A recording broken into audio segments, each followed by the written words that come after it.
Hey, part 2, let's just jump into it.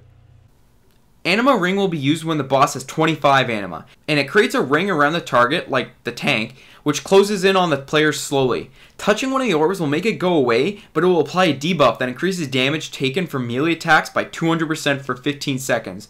To stop a tank from having to hit one of the orbs, have one of the DPS or one of the healers even run into one of the orbs to open a gap for the tank. Touch of the Animus places a debuff on a raider which deals decent damage every 4 seconds. Anima font is used at 50 anima, and it causes anyone with touch of the Animus to deal damage to people around them. Note that the things it shoots out can actually be avoided. Interrupting Jolt is used at 75 anima, and it deals a ton of raid damage and interrupts spellcasting. Full power is used at 100 anima, and it will be used the rest of the encounter, just dealing a ton of damage and wiping the raid.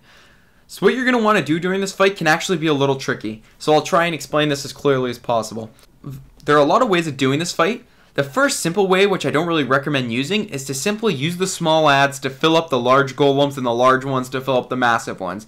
Then you would have a tank take one of the massive golems and another with the boss and the other massive golem. Although we found this just takes forever and nobody got time for that.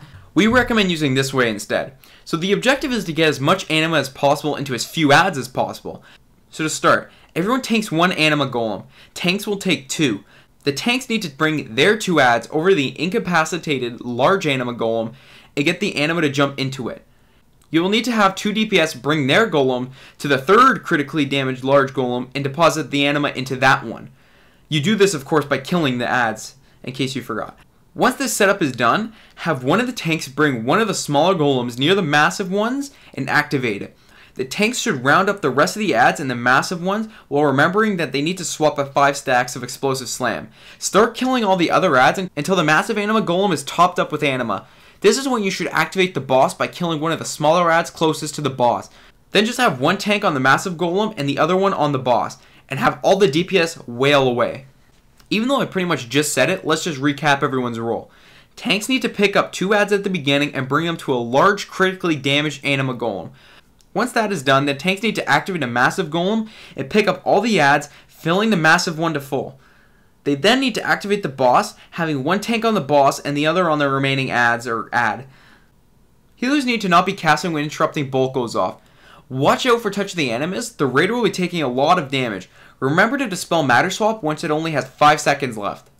DPS need to be on the smaller adds until the boss spawns, then it's full gung-ho on the boss. Don't bother with the other adds at that point. And remember, if you're using the second strategy that we recommended, 2 DPS need to bring their anima golems to a large critically damaged anima golem and fill it up. Everyone needs to not stand in the void zone if there are any spawned. Also avoid standing next to people if you have touch of the Animus and the boss is casting anima font. One person will need to go and pop a bubble around the tank when anima ring is used, and you're going to want to lust once the boss becomes active. That's all you need to know to drain the main golem. This has been way too much math for me. Good luck, adventurer.